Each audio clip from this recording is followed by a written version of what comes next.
Hey, welcome to the Art Condition Podcast, a weekly show that will discuss the business, community, and often undiscussed stress and mental health concerns of being a professional artist, or even a serious hobbyist. I'm Joby. I've been in the tattoo and illustration professions for 25 years. My co-host is Moose, a data analyst, social media manager, and art agent. If you enjoy the content, please consider visiting the Patreon page and the show notes to help support the effort. Or if that's not an option, please like, subscribe, leave a good review, or just share with your friends. And definitely go visit the links of our guests on this episode. Thanks for listening, and have a great day. This week, Autumn Turkel and Christopher Cant return to talk about NFTs. There are a lot of heated conversations happening around NFTs and crypto art right now. There's also a lot of confusion and misrepresentation about the issue on both sides of the debate. We wanted to have this conversation in an effort to try and add a little more clarity to the issue. I'm not sure we totally succeeded, but I feel good about the ground we did cover.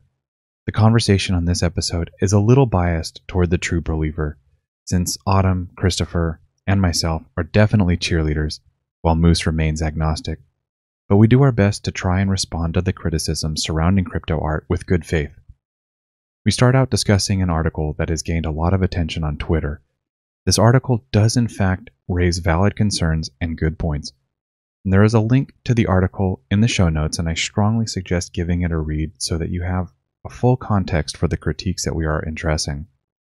One of the biggest critiques leveled against the NFT market and cryptocurrencies more broadly is the environmental impact. So we begin by addressing that concern directly, and we do spend a fair amount of time there, but in retrospect, I wish we had spent more time on that topic. From there, we turn to the accusations that crypto art is creating a new set of gatekeeping devices that will lock out the less privileged, and that conversation seamlessly transitions into a debate surrounding the validity of, quote, originals within this new ecosystem, and how we are to judge the value of these new systems.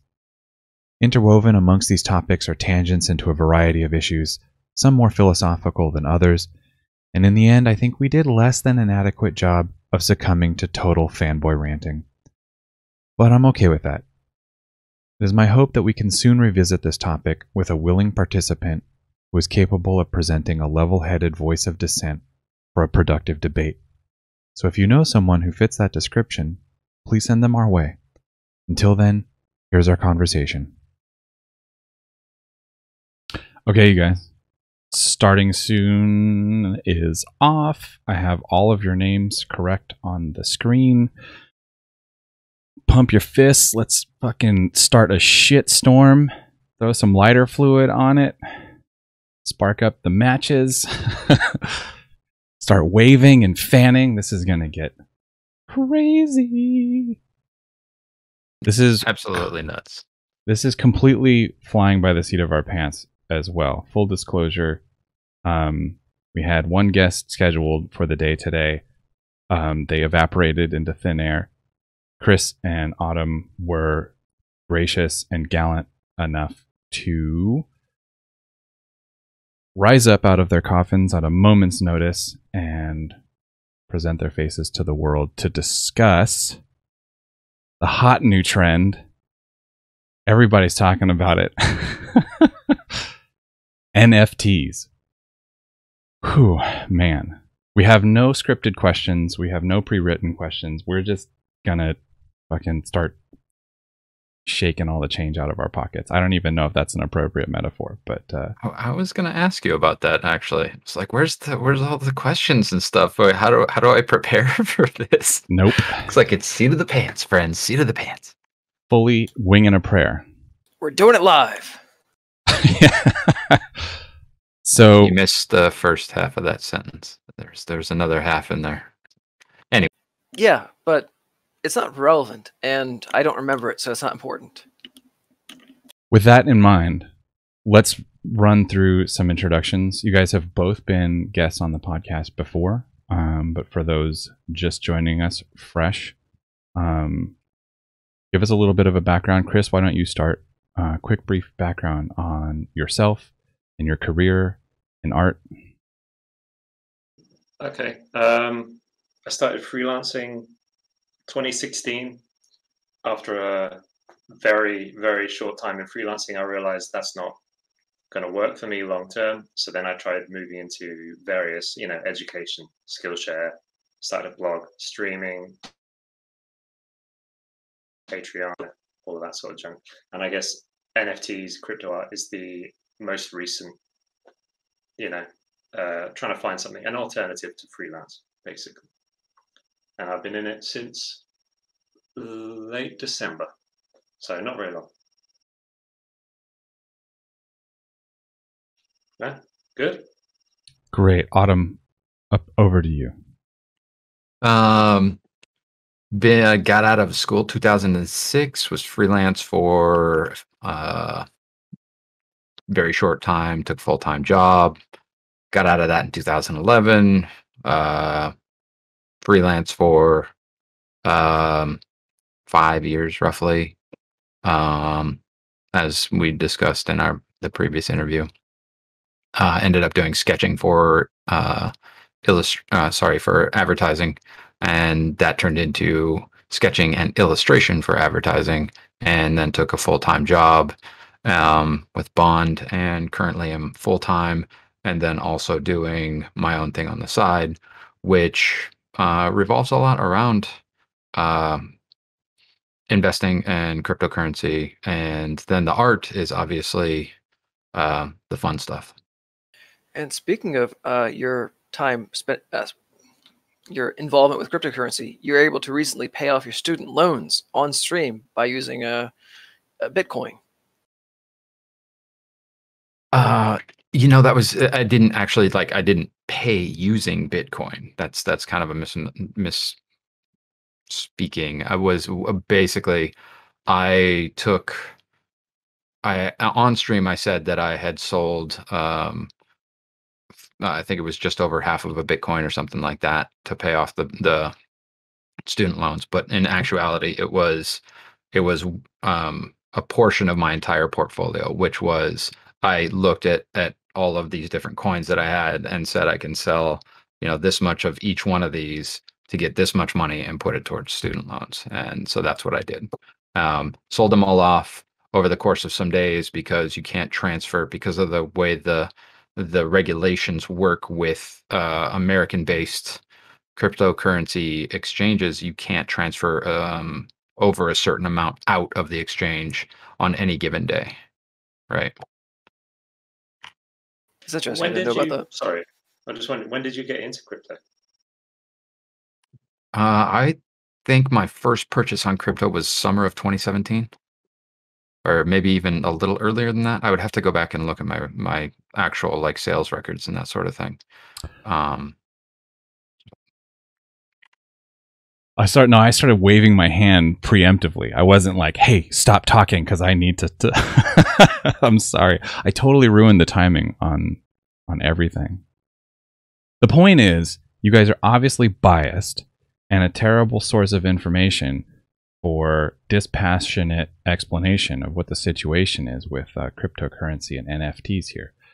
This podcast is going to be nothing more than a smokescreen. I don't really know where to go from there. In seriousness, I do want to set a little context, because I think the three of us, Autumn, Chris, and myself, are kind of true believers, in the sense that we are biased, to the degree that we see the potential for this technology and all that it has to offer. So just going into it, I do want to lay that groundwork, and just prepare anybody listening for the fact that, yeah, you might hear a lot of fanboying, but we will try and keep it reined in. And I think that it would be good for us to start with some of the big objections that we've been hearing since this conversation about NFTs has completely exploded. I feel like we had that episode with Chris a few weeks ago, and the next week, suddenly NFTs are all over Twitter. Cryptocurrency is this big topic of conversation in the art community. To start, though, I think that it would be worth a description of what NFTs are. And for that, let's take a little bit of a round robin. Let's start with Chris, and then Autumn, you go, and then I'll kind of follow up with my understanding. I'm not excluding Moose, but Moose is the anchor for us. Moose is the one that's keeping us honest. He's the angel on our shoulder that's going to call the bullshit when it happens, because Moose is definitely the dissenting voice of the four of us. So that's also a part of the context that's worth noting. So Chris, why don't you start? Give us your spiel on like what NFT is.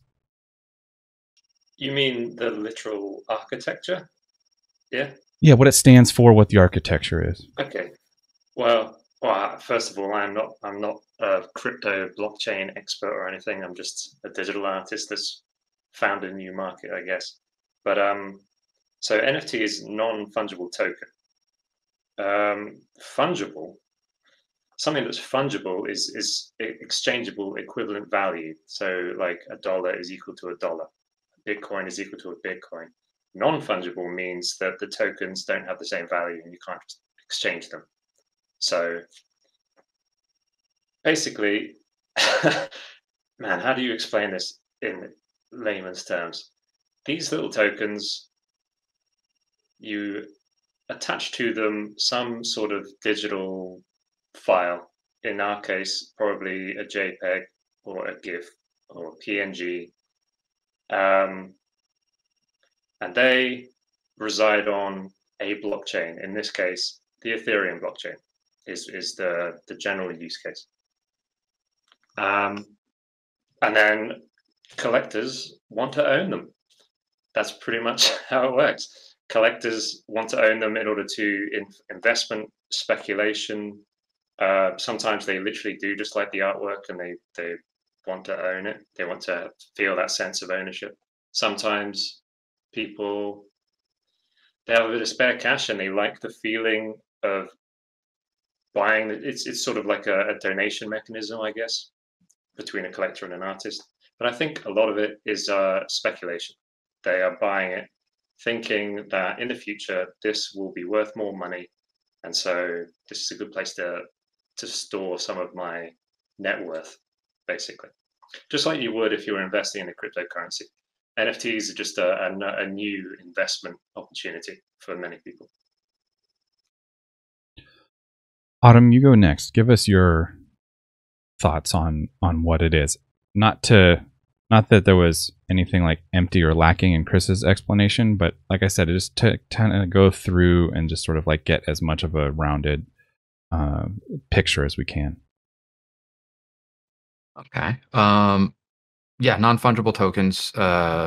Basically, it's a certificate of authenticity for anything. So you're looking at it like it can confirm that this comes from a certain source.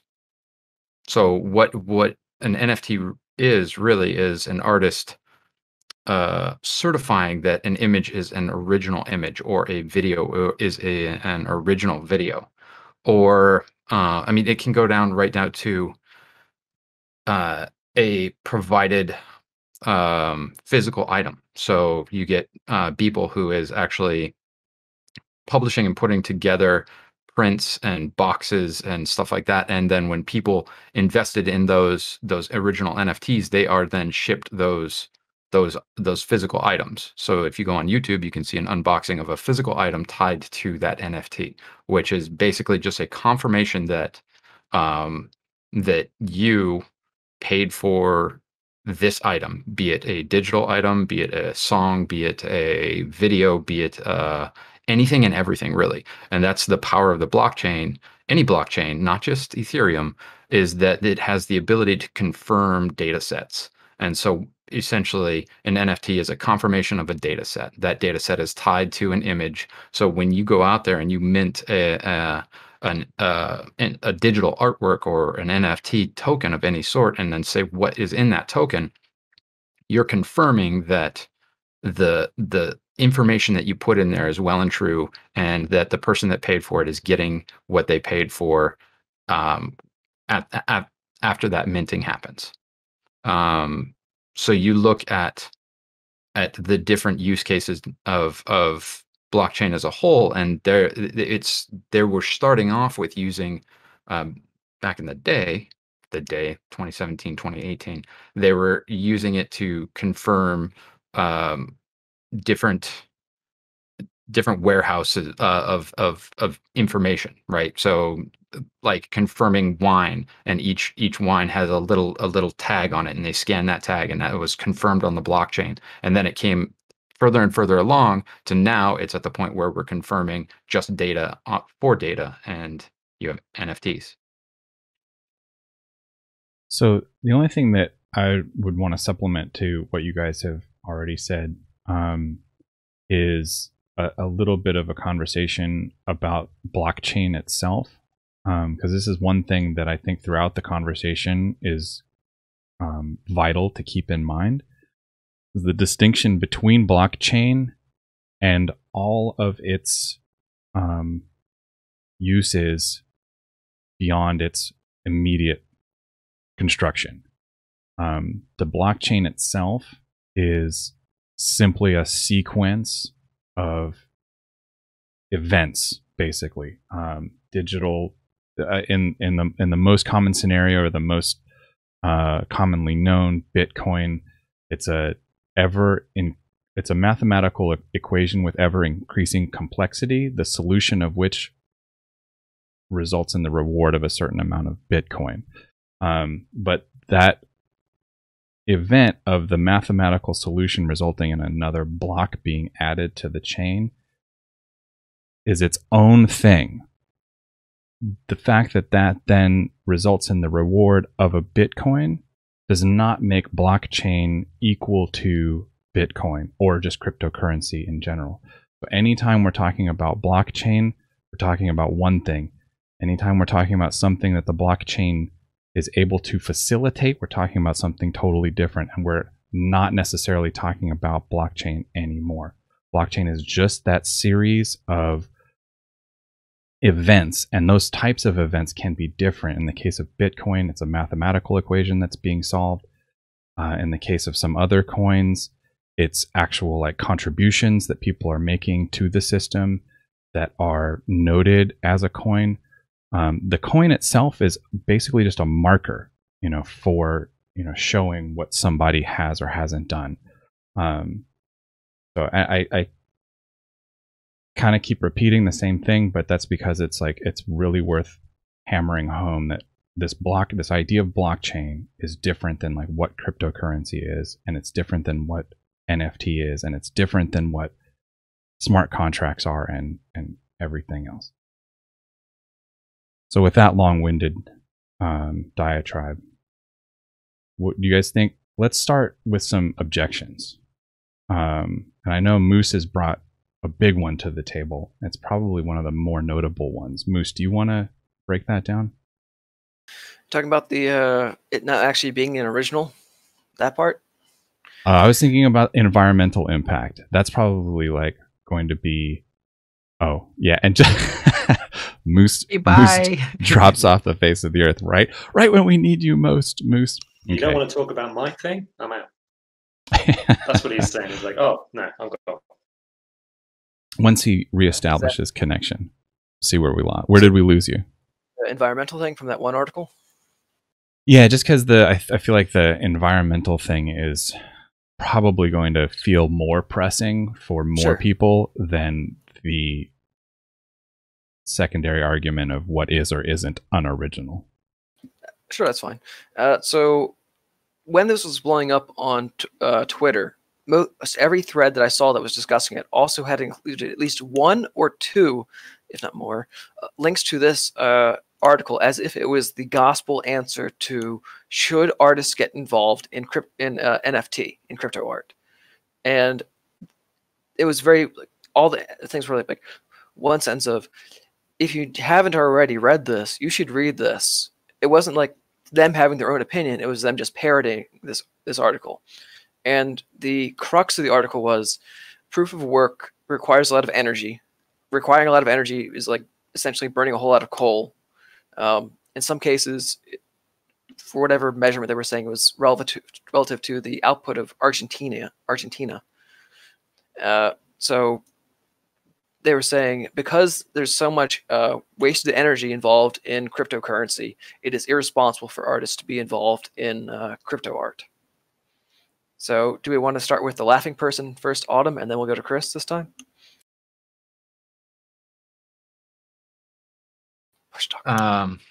Yeah, irresponsible, right? I mean, I don't really. To me, you're talking about a very young technological field, right? You're talking about something that is just in its infancy, both blockchain, cryptocurrency, and especially NFT stuff. It's within the past 2 years has just come to fruition. So these are the types of growing pains that technologies go through. All technologies go through them, right? And all technologies go through them until there's some type of regulation in place that says they can't do this or they can't do that. And so you look at the coal industry, and they were just pumping out tons of emissions, right? Until governments got involved and said, "Hey, you can't do that." So anything that article uh, felt to me like somebody standing on a street corner shouting out into the world about the evils and not offering any type of solution. So my immediate response is to be like, I don't really believe your facts and figures because you didn't offer any support to that whatsoever. And two, you need to give these things time to mature. We're talking about systems that take this, and he mentions this, that he's in society and he's operating within society. Society is a monolith. It is trying to steer the Titanic around an iceberg, right? And these things are not going to change quickly. It just doesn't happen. Like the advent of blockchain and the technology itself is moving at warp speed compared to how slowly society adapts changes and puts together legislation that controls one aspect or another that can be detrimental. Um, I don't really see here if artists if us as artists say, oh, and that's totally detrimental to society, I'm not going to, or to the world at large, I'm not going to get involved until it is perfectly aligned with society's moral um push towards perfect environmentalism and being absolutely green. If that happens, we all lose out. We're we're we don't we're not at the starting line when everybody else takes off, and we don't get there until the race is almost over. And he even addresses this. He says the people that get in early are the ones that benefit the most. Yes, that is absolutely true. So if you don't get in early because you have you're going to wait for it to be perfect, you're just going to get left behind. It's the bottom line. So, Chris, do you have anything that you wanted to add to that? Well, the thing, I only read it, what was it, an hour ago for the first time.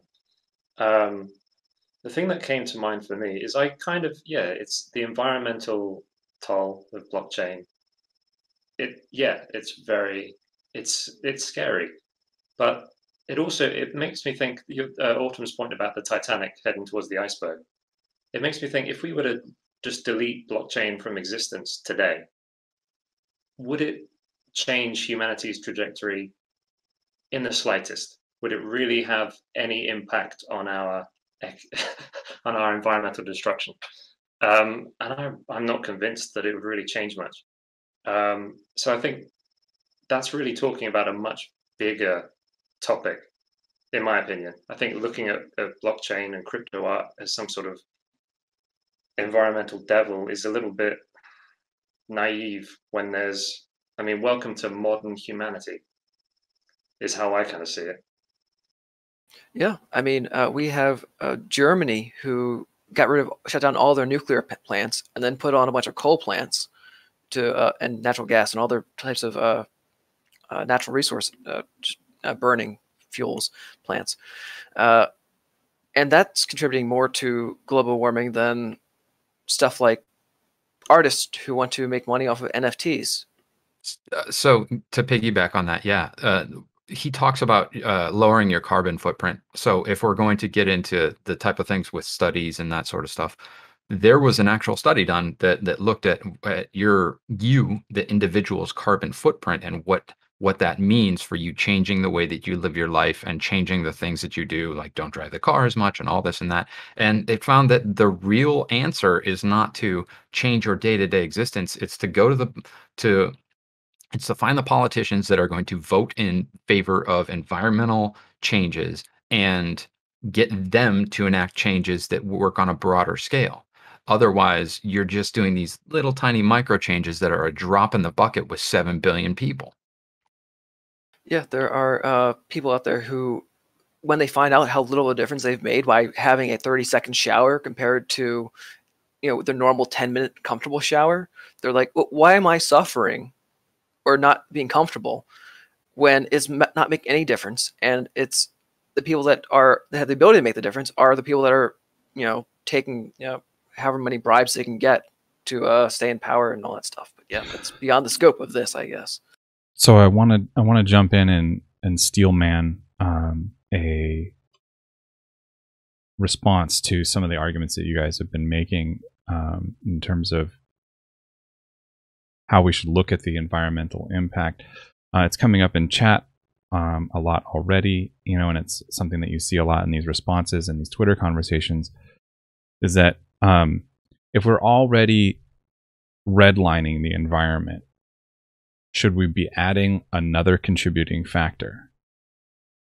What is our responsibility as users of this technology to consider whether or not it's worth putting another, even if it is just another drop in the bucket, if the bucket is already like sloshing around and spilling out, should we be putting this drop into it?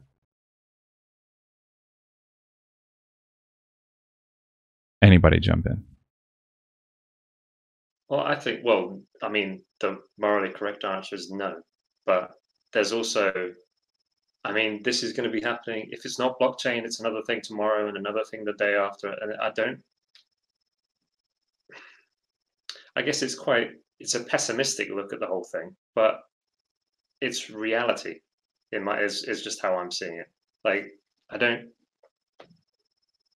it's a valid argument, but I don't think it changes reality, I guess, is where I sit.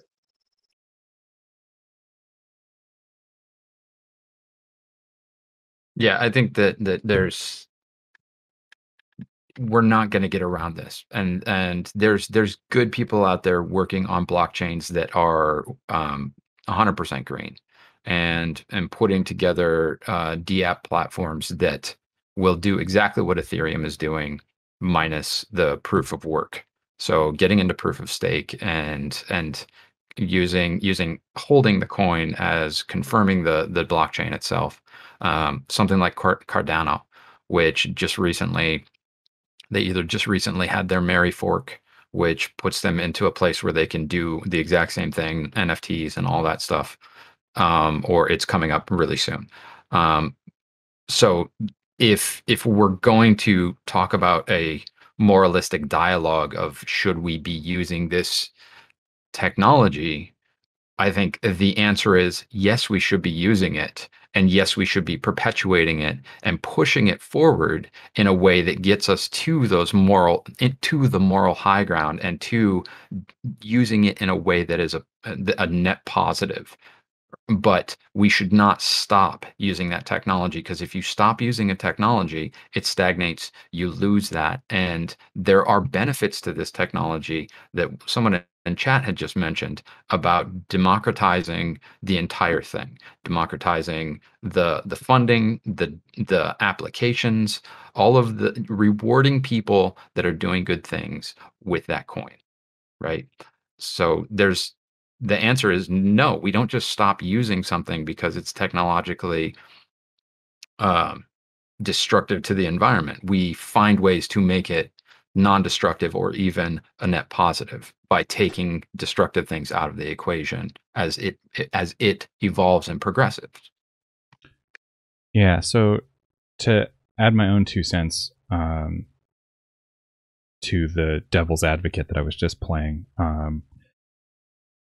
the issue that I take with that argument is that, one, and Autumn, you just touched on this a little bit, it casts all blockchain usage in the same light. And like I said before, there's a huge difference between the blockchain and all of its use cases. It also casts all cryptocurrency and NFT in the same light, and ignores the fact that, as you said, there are ways to do it in a green or greener way. The conversion of blockchain into an NFT or a cryptocurrency does not require proof of work. And it is the proof of work scenarios that are leading to these, like, massive environmental pressures, because you now have warehouses of computing power that is being overclocked and taxed 24 hours a day in order to create 50 Bitcoin. That is not, no one is going to make the argument that that's sustainable, or even how no one's going to argue that that's sustainable or that that is how it should be done. But let's also not throw the baby out with the bathwater and forget that there are ways to utilize the blockchain and even create NFTs and cryptocurrencies that don't require that at all. That has to be part of the conversation also. And if I don't see that coming up in people's argument, I'm on my back foot already. There's another point that gets brought up in chat and in all of these conversations, that this is inherently elitism in some way. That one's a little bit tougher for me to steel man, because I don't quite know where that comes from. Do any of you guys have any impression of where? And maybe someone in chat can expand on that a little bit more, because it's hard for me to understand how people get greed and elitism out of this. It might depend if they're talking about crypto art, because a lot of the galleries are curated, or if they're talking about cryptocurrency, blockchain on the whole, because they're either proof of work or proof of stake generally, which both require capital. But the more capital you have access to, probably the more currency you'll be able to mine, or the more you can stake, and so the more power you have within that blockchain. So it depends what they're talking about. I don't have the chat open because it's too distracting. Autumn or Moose, have you guys gotten any sense of that, or impression of where that sensation comes from? Real quick, I can say that ArtStation recently announced that they're going to be opening up their own gallery for NFTs, and the immediate reaction to that was pretty positive. Like, oh, cool, we can actually start making our money off of ArtStation instead of just being a gallery or a portfolio place, right? And then it quickly came out that they were only going to be curating who had access to actually sell anything on their platform, to basically be the people that are already big fish. So at that point, it felt like these people are already getting attention. They already probably have good careers. I'm knock on wood. Hopefully, we were talking about that before the stream about how even being good at art doesn't necessarily mean you're going to make money. But these people were already known to be the top end talent, and now they're being rewarded even more. So it seems like, from those who aren't on the inside, that it's a rich get richer situation, which makes sound like an elitism type of thing. Yeah, I can tell you from my experience just within the past month of looking into this and publishing an NFT and looking at what's going on in the market. Yeah, it certainly feels like elitism as far as who is pushing the art, and this initial kind of push towards getting NFTs out there, and this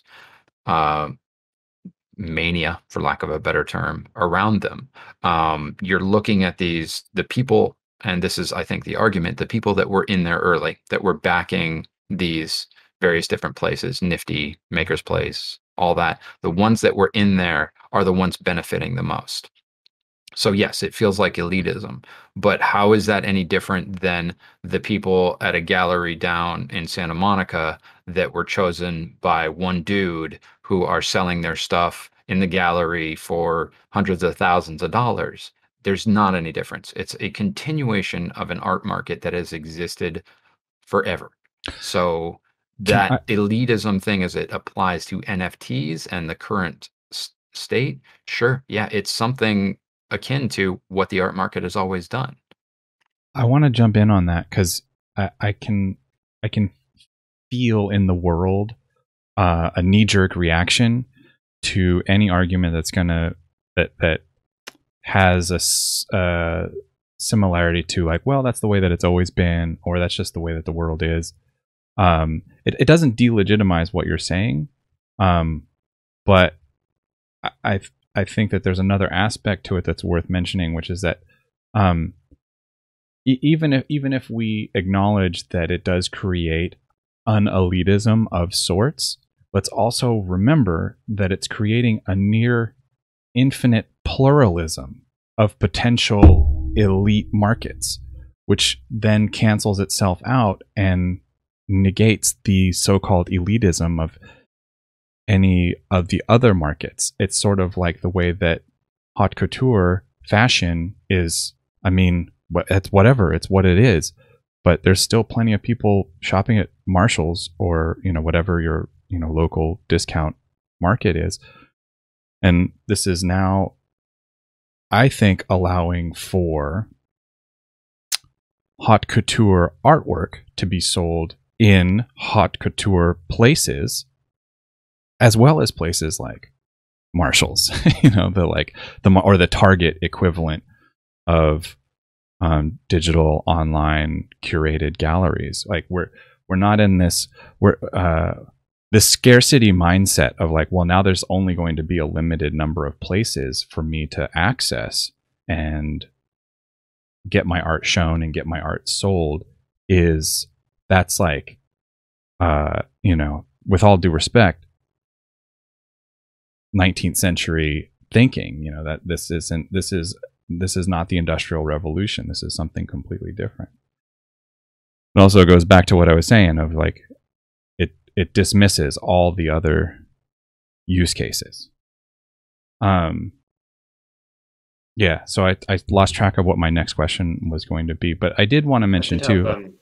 Go ahead. To add about the current situation, I think at the moment we have a bit of a speculation investment bubble happening in NFTs, where a lot of people are just getting into it to try and make short-term investment monetary gain. So they're trying to bet on artists that they almost they know that it's going to increase in value in the short term. So I definitely think there is a bit of a a big name shows up on Nifty Gateway and everyone flocks to buy it, expecting to make a bigger return. Whereas some smaller artist who's brand new, they're an unknown. They don't even know if they're going to stick around and make NFTs next week. So I definitely do think there is a bit of a speculation bubble happening that is creating, I'm pretty confident that'll go away in the long term. Or much like cryptocurrency, there'll be bear markets and bull markets. Right now we're in a bull market. You'll get speculation versus getting out of the market and that sort of thing. So you look at Bitcoin and as it goes up, as people become more aware of it, it goes up in value. So different sectors become more aware of it and it goes up in value. And then it declines as people pull profits. And I think it's going to be the same thing with NFTs. While there is most certainly a speculation bubble at this point, you're going to get a normalizing of the behavior surrounding them, I think, at some point. So I want to follow up with this. There are some artists I know that are experiencing the fear of missing out, FOMO. They think, I need to get on this now, even if the price of entering is high with the gas prices, the price to mint the coin, the price to sell the coin. Is this something that people should consider, taking advantage of now, or is this something that they should hold off and see if there's a long-term actual viable market for this? Is it, if they wait, are they going to miss the opportunity to be a big name in the industry? I'd say no. This is like Gumroad appearing or Patreon appearing out of nowhere. This is just another layer of possible, monetization for artists. This market's not gonna disappear, in my opinion. Getting on now, if I didn't have any work up, any NFTs made yet, I think I would probably mint one or two things. If it's quite expensive, I would look for just opportunities to mint as cheap as I can, just one or two, and then I'd forget about it and get back to my normal life and just see if I made a sale. I think that's what I would do. Yeah, I concur with that. There's the system is going to keep on moving. I, for one, am holding off on minting right now, because I have a limited number of digital imagery that I've produced. And if I'm going to be producing an original of that and saying this is the original image, this is the certificate of the original image, then I want it to be, I want it to have eyes on it, and I want it to have integrity, right? So I for one am waiting for Cardano to put forth a market that I can do that on, because I believe in that technology as being something that's green, being something that is out there for the greater good. And so I'm putting myself behind that for the most part. I've done some interactions with Rarible, because that seems to be a more of an open market. It's not curated. But I don't really see, I mean, I can see how people would have that fear of missing out because there's so much going on. But exactly what Chris said, if you put something out there, you'll see that getting eyes on it, it's the age-old problem. You can put something out into the world, but if you don't have the followers, you don't have the people that are supporting you, you're just not going to get the sales. Like, how many times have we as artists published a sketchbook or published a t-shirt or published anything, and we get our core group of fans that pick that stuff up, and then it just dies off, as we get to a certain point, boom, sales are just nothing. So it's the same thing with NFTs. There's no difference. The difference here is there's a mania surrounding the technology, and there are a few places that have big voices, and those big voices, it's essentially like going on national television as an artist back in the day, going on Conan and getting national exposure. Yes, you would sell out of all your sketchbooks and prints and stuff that you had produced. No difference at this point. So as a quick follow-up to that, the other issue that people had been having, I noticed artists were having, were, if it wasn't fear of missing out that was getting to them, it was they wanted to take advantage of this. They wanted to, make $1 million or whatever it was. They felt they were of that skill set that they could do that, or they had the audience that they could do that. But because of the environmental impacts, they were afraid they were either going to be, I'm just going to say canceled, but more generally, shamed online about taking part in the system. But Autumn, you mentioned that there's a more green system on the horizon. How far away, do you have any idea of how far away that is? All I know is the Cardano Foundation has much more information on that. If you're interested, I would say check that out. But I do know that they have a Merry hard fork that, like I said earlier, had either just happened or is happening, and that's going to allow DApps, and that's going to allow NFTs and that sort of thing to happen. They are created by Charles Hoskins, who was one of the original founders of Ethereum, and who left the project because of a lot of the reasons that we're talking about, and because of it was not sustainable, it wasn't green. There was a lot of things that he wanted to do that were more geared towards a positive impact in the world around him, banking the unbankable, all these sorts of things. So it's basically, Cardano is the competitor to Ethereum, and it is doing all of the things that Ethereum's doing, but it's going to be doing them better and more green. And everything that they do is run through different cryptographic professionals and professors, and they basically, it's all vetted before they go live with anything, rather than putting anything out there just to get it out there as soon as possible. So it's fundamentally a better technology, and that's the reason that I'm waiting to do it on that platform. Yeah, I think the thing to keep in mind when, asking a question like, well, when do the green alternatives show up, is that they already exist, in the sense that proof of work is not the only way to establish, the token or the cryptocurrency or the smart contract or whatever it is that you're trying to do. So that technology is already in place. I think the reason that Ethereum gets so much press is because it is the most widespread, and to date, it has the most branching offshoots. There's lots of coins that people use that they don't call Ethereum, but they're used on the Ethereum network. So they're basically peripherals to the Ethereum network.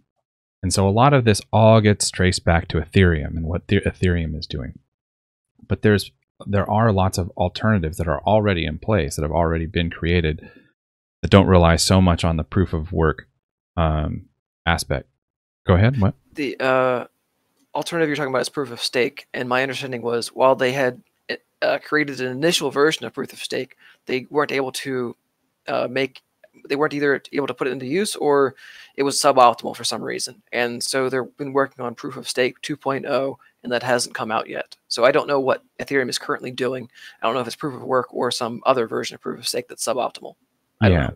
Well, there's also proof of capacity, proof of assignment, proof of donation. There's lots of ways to create proofs of like what the event that you require has happened, or to show proof that the event you require has happened.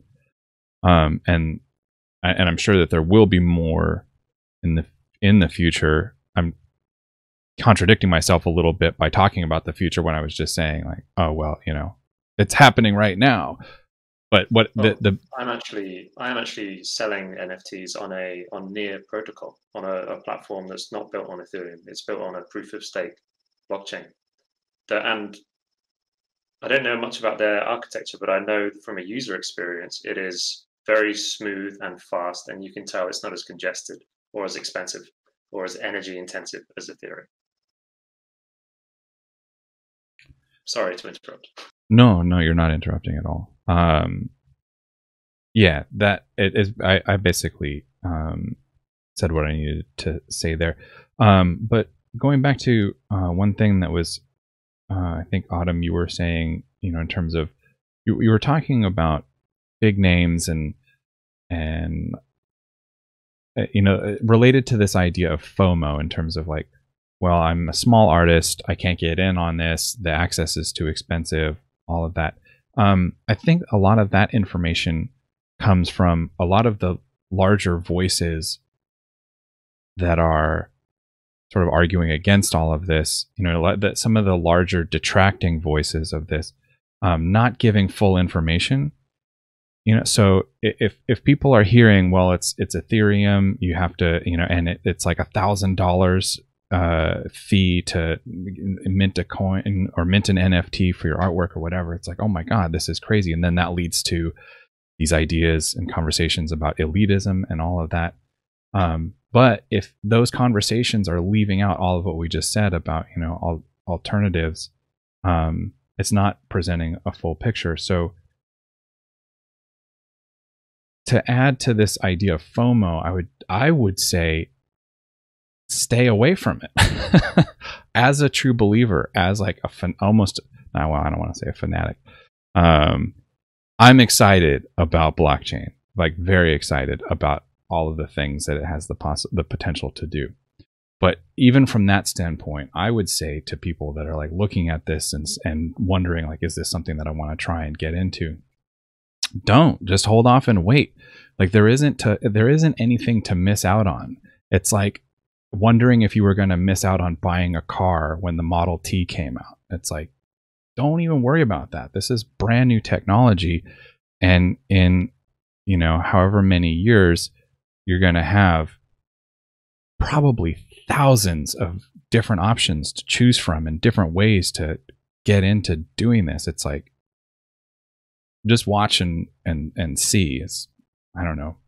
That sounds like a lame way to end it, but I have a counter to that real quick, though. Yeah. People that got on Instagram at first, those people were able to get to 10,000, 100,000, 1 million followers before everybody else. Mm-hmm. And similarly, what if the person were to, they're in their head thinking, if I start now, I can be the next Beeple. But 20 years from now, if I try to get it on cryptoart, it's going to be much harder to get to be the next Beeple who makes a Christie's auction happen and makes $3 million from selling their stuff. And there's a bunch of I'm going to say I don't want to be disparaging other people's art, but it's low quality art on these websites that my personal opinion is low quality art that I would expect to be run of the mill stuff. Someone with like 200 followers on Instagram is just you would see commonplace, but it's selling for hundreds of thousands of dollars on these websites right now. And if they don't get in on it now, well, there's still like a lot of art that's below their skill level, making them a lot of money. Then they might miss the boat. So it's fear of missing out, plus the whole financial bubble that's happening right now, which Chris alluded to. So if they don't get on the bubble while it's still growing, it'll pop and they will miss a chance to make money. I have some thoughts on that, but I would love to hear from either Autumn or Chris first. I can speak about my own experience. What happened with me was I was invited to Maker's Place years ago. I got very lucky. And I made my profile and I looked around and I thought, oh, this is dead. So I just carried back on with my life. I didn't do anything. And then late last year, the whole Beeple thing happened. And I took another look at Maker's Place and I realized there was a lot of activity and a lot of money being moved around. So I put some work up late December and I got an initial sale and that was it. Like nothing else happened. And it sat there for close to 2 months. And then in the past couple of weeks, I just suddenly sold everything. I didn't do any marketing. I tried at the beginning after my initial sale.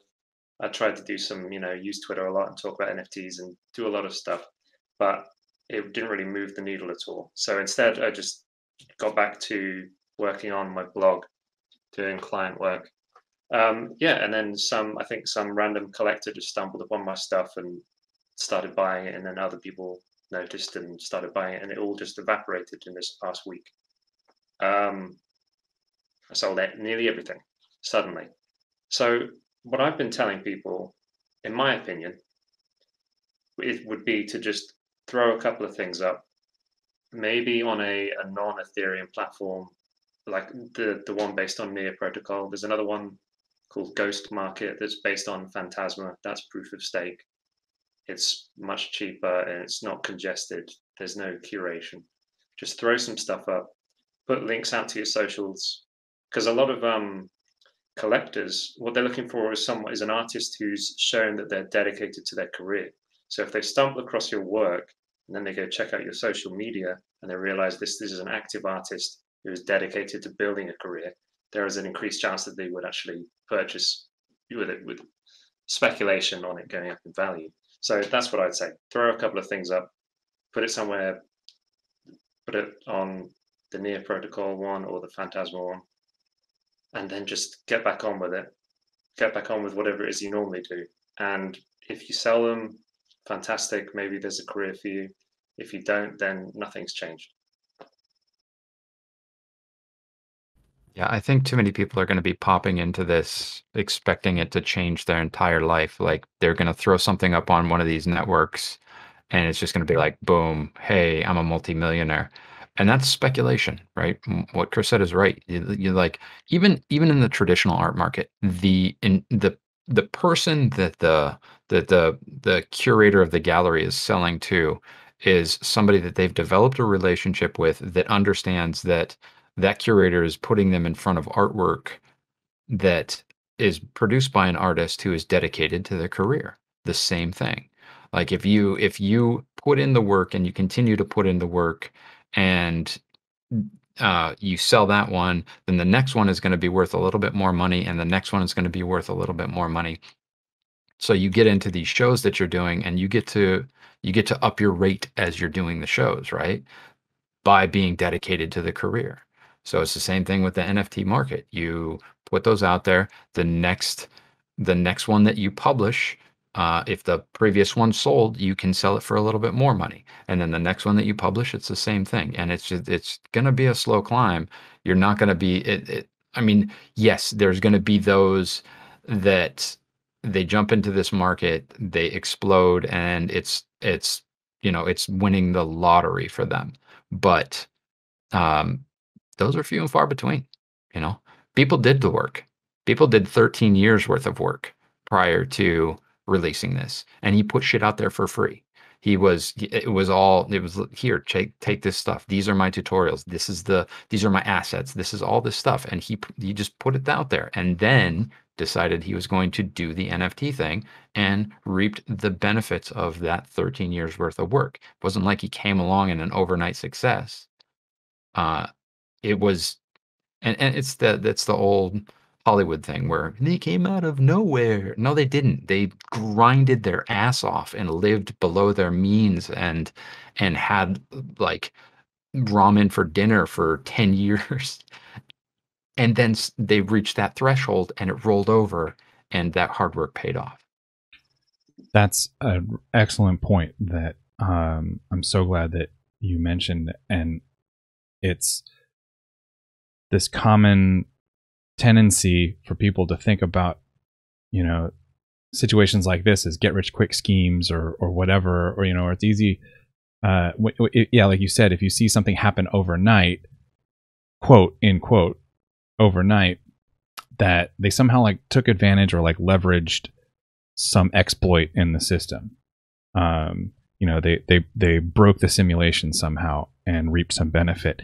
But I mean, 9 times out of 10, when you look deeper into somebody that came out of nowhere, or even like a quote get rich quick scheme, there's more to it usually underneath. There is more work, there is more drive that went into it, rather than just like, yes, I'm sure sometimes people are just in the right place at the right time. But even then, if you don't know anything about anything, it's like, well, you can stand in as many places as you want to until the sun explodes and nothing's going to happen for you. So like, there has to be some competency at some point, right? Chris, were you going to say something? I was just gonna agree with Autumn, really, that I think a lot of the people that you see suddenly, it feels like they're suddenly making a lot of money out of nowhere.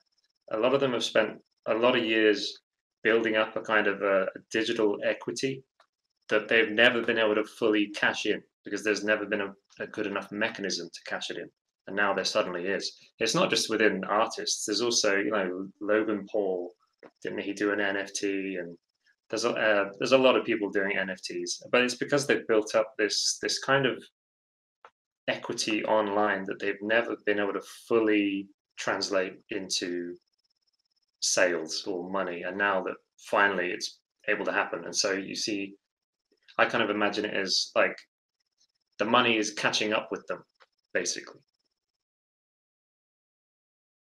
That's unfortunately not the case for everybody. Who, like, with artists who spend their career not making enough money, and they suffer, and then they see these other people that are suddenly able to recoup that effort into being their new fortune, and they're still eating the cup of ramen, as is mentioned in chat.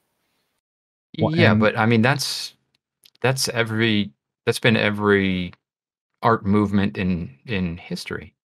There's plenty of people that were painting in France at the turn of the century that didn't become the Impressionists that were well known. It's just, that's how it works.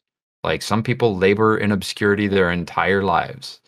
So that's a crappy thing to say, but that's right place, right time, right attitude, right work ethic gets you the success. I want to keep emphasizing this idea, though, of avoiding the scarcity mentality, like the old all of the pitfalls that go along with scarcity thinking, in terms of like, well, there's only going to be like one opportunity, or I see that person got rich, well, that ship has sailed, now there's no opportunity for me, or this market is congested, I can't get into it, it's become too expensive, the speculators have inflated the market, I can't get in, but the barrier to entry is now closed to me. That all of that thinking has to get set aside, I think. And I'm not just being rose-colored or optimistic. The analogy that you were using earlier, Moose, about Instagram, and how early adopters of Instagram, or people that work the system correctly, were able to skyrocket to the top, and now everybody is just like struggling tooth and nail to like creep up the fucking I'm sorry, let me stop the Instagram rant before it gets started. You know what I'm saying. But that is all based on that scarcity thinking, where Instagram is the only game in town, and that's the only thing that you can Instagram is the only authority that you can appeal to, in order to get your stuff seen by millions and millions of people or whatever. I don't know that this scenario of NFTs and blockchain is even capable of the same type of narrowing of focus. It's like, by definition, it is has near infinite capacity in terms of what it's able to. Yeah, go ahead. You say that, but then this is before Google buys everything, right? So before they buy all the NFT market sites, before they buy all the cryptocurrency ownerships, all that stuff. Before Apple, all this, before the multimillionaires do everything. Yeah, go ahead, Autumn. It's not going to happen, and the reason that it's not going to happen is because the technology itself is a decentralized technology, and it's meant to democratize all of this. So the technology is meant to keep an even playing field. Nobody controls this. We control this by participating in it. That's blockchain as a whole. So you're not going to get these big, huge corporations coming in and buying up all of these marketplaces. And if you do, there's going to be any number of successors to that, right? So Joby's point, what I liken this whole thing to is that first wave of YouTube stars. People looked at them and were like, oh, those guys are, it's too late to even get in. And that was in 2009. And now you look, and the people that started just, 4 or 5 years ago are exploded. So there's not any, don't jump in whenever you're going to jump in. If it's affordable, if it's not affordable, then do what you can do and participate in the market and continue to do what you do as an artist. And you're going to succeed in one way or another. If you start to feel like that marketplace isn't working for you, look for another NFT marketplace. Look for another NFT technology or blockchain that is going to do it for you and move you along how you want to be moved along. Don't jump in and say, I'm going to sell this image for $1,000 and expect that I'm going to get $600,000 down the road from this image being resold. That's kind of a misplaced idea of, because of everything going on, that everybody is going to be able to charge that kind of money for this kind of stuff. So be reasonable in your expectations and continue to do your work. And regardless of when you get in, you will probably enjoy some type of success within this.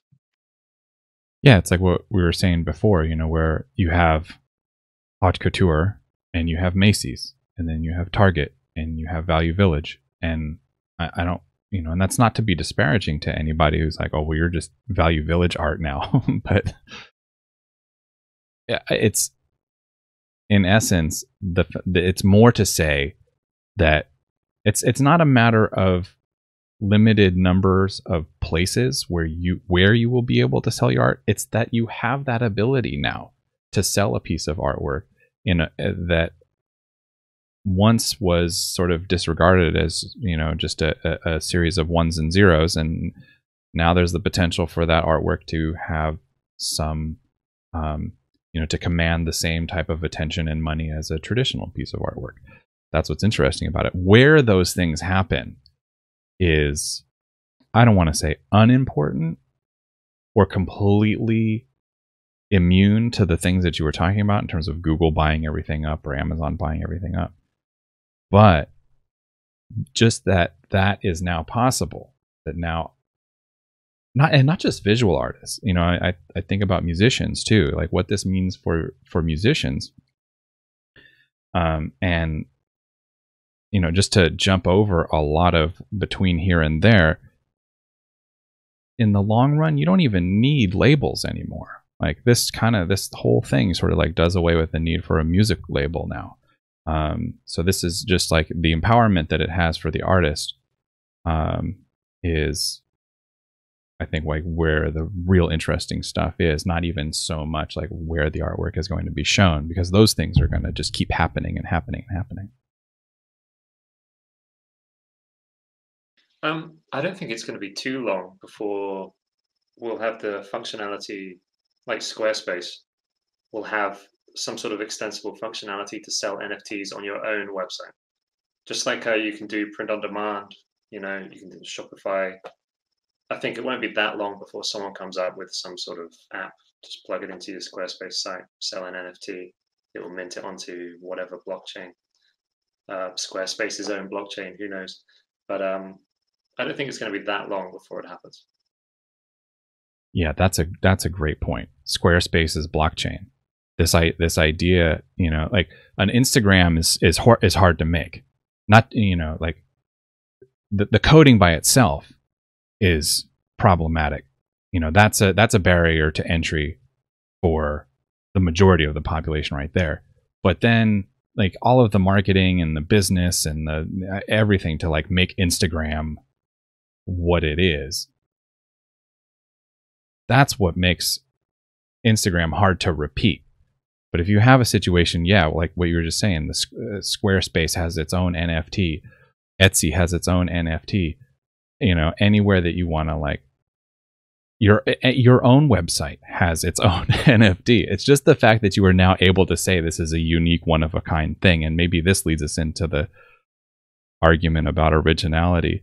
But just as long as you're able to say this is a unique, original thing, you don't need Sotheby's, you don't need Christie's. It's like you're circumventing that whole. If anything, it undercuts the elitism, because if you can hold that power on your own computer, you don't need anybody else. I think the idea is not so much that you're missing out the chance to get on the one viable market. It's more just that over time there's going to be more artists or other people entering the market, and then you're lost in the sea of your competition. Because right now, you say, like, how many artists are in the world in general? A lot. How many of them are invested in NFTs? Not as many. But if it gets to be like anywhere near close to like half or 100% of all the artists that are involved in this, then it becomes a problem of standing out. How is that problem of standing out more significant than it is in current conditions? Because right now there are only a very small amount of people that are able to. There's very few artists that are minting their art in NFTs. So all the people that right now are doing the speculation stuff, hoping that right now this is the low.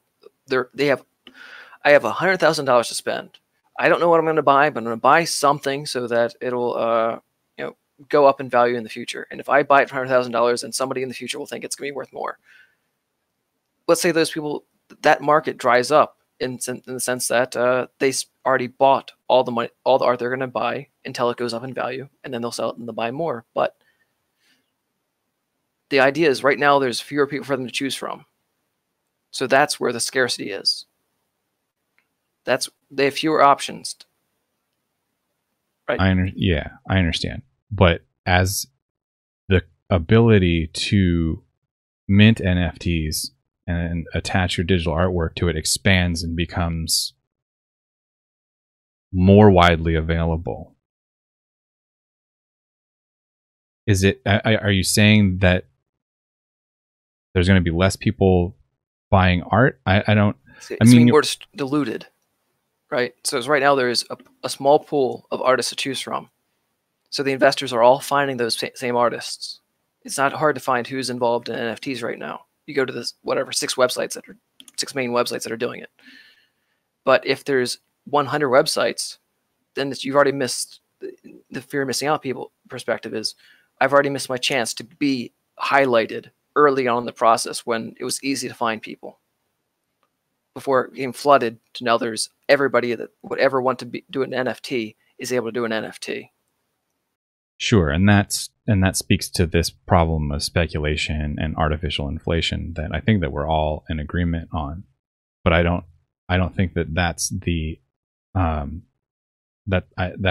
this is just sort of like the beginning of the conversation, and the bubble is a weird byproduct, right? I think rather than a function of the system itself, right? Well, so once I don't know that it's a weird byproduct. I feel like bubbles happen around all sorts of technologies, right? So technology comes in, everybody sees that space expanding, everybody gets in one way or another. The space gets bigger and bigger until it can't support the weight of everybody piling in with new ideas or new this or new that, and it crumbles. And what's left is the fundamental, strong standing people that are presenting something that is new, different, and moves the space forward. So you see it with you saw it with cars, you see it with internet, you see it with blockchain, or the original, like prior to the really big crash that happened. And that's just, it's people pile in as it becomes more and more widespread and known, and then people are sloughed off. There's attrition, and that attrition gets rid of the people that aren't serious in the space, gets rid of the people that are speculative, gets rid of the people that had weak hands, quote unquote, and the people that move forward are the people that believe in the technology, continue to do the work, and they're the ones that benefit. Yeah, I mean, if the problem is that not everyone is going to get stinking rich, then I don't know. You know, I don't want to put words in your mouth. And so if that's not the, like, if I'm not accurately representing the crux of the problem for your argument, let me know. But I mean, I don't feel the need to apologize for a system that is going to fail to make everybody rich. I'm not in this, or, you know, I'm not like a proponent of this system for its ability to make people rich. I'm a proponent of it as a means of empowering and giving opportunity or new opportunities to people that were not able to sort of like access some of the, you know, traditional markets of traditional artwork. So in the long term, even if we addressing something that came up in chat, in the long term, even if we do end up with a Sotheby's and a Christie's, you know, representing NFTs or whatever, it's like the existence of elite markets doesn't preclude the existence of secondary markets. And then also, like, what you're able to capitalize on once your artwork has left your hands and gone out into the world, that NFT could also initiate transactions over the entire lifetime of that piece of artwork or that file. The entire lifetime of its existence will create revenue for you. So we're not talking about like, well, I got rich this month. We're talking about over the course of your lifetime, your kids' lifetimes, their kids, like as long as the network is in place for an NFT to travel along, it has the capacity to create revenue for, you know, original holdings. Sorry, I sound kind of preachy. Not just that network; it's multiple networks, because now there's bridge coins that confirm other data sets on other blockchains. that's a huge thing. In fact, Engine, AEJIN, is now building a bridge between Polkadot and Ethereum and all these different subchains. And so you're getting all this data being moved around and reconfirmed. So if Ethereum goes down or whatever, you have a new chain where you can house that information where it can still be reconfirmed through a secondary technology. So it's a net positive. And beyond that, there's the whole like banking the unbanked, right? That was a huge thing within the crypto space. Getting the people that don't have access to money in an easy to use form, right? So I pick up my phone and I send Chris $20. Super easy to do. Super easy to do.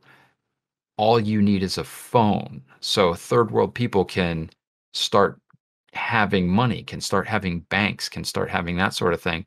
Now, all of a sudden, that money is more than just money. It's confirmations of transactions on networks, and it is a something that can be transferred to one another, that is a digital art form, and it's basically democratizing artwork and the benefit of that for everybody. So somebody that lives in a teeny tiny town in Malaysia that only has electricity for like 3 hours a day and works really hard to do digital artwork on their laptop, an amazing artist and all that stuff, can benefit from that.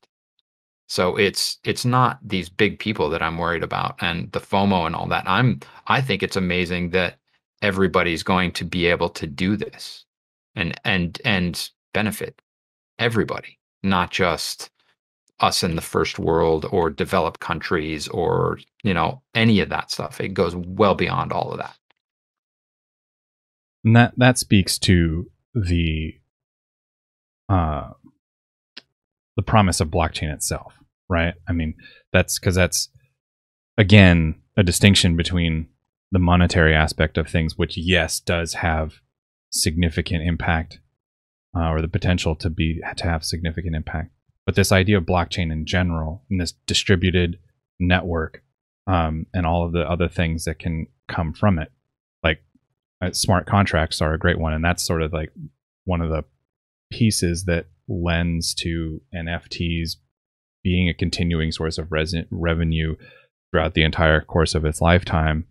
And it also offers new ways for like consumers and producers to protect themselves. Like you can set up a system where I agree to a certain set of obligations as the seller, and if I ever fail to meet one of those, you as the buyer possess the ability to negate the transaction, and then there could be some kind of effect that would result from that we would both agree to.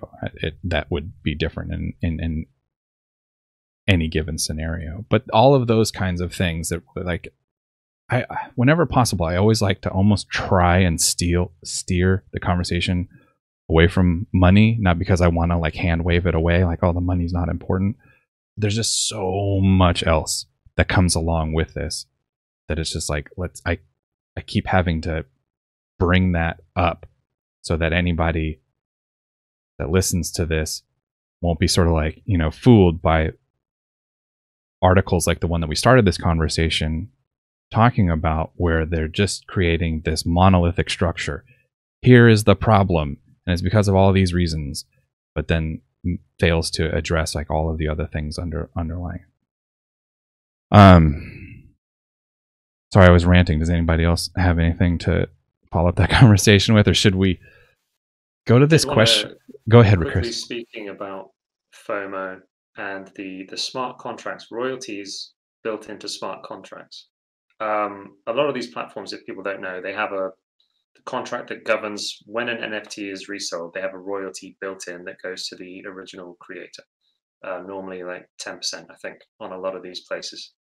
So even if you were to get in and make a sale in which you'd lost money, like the cost of minting the art, you paid more for the transaction than you did from the actual sale, than the profit you got from the sale.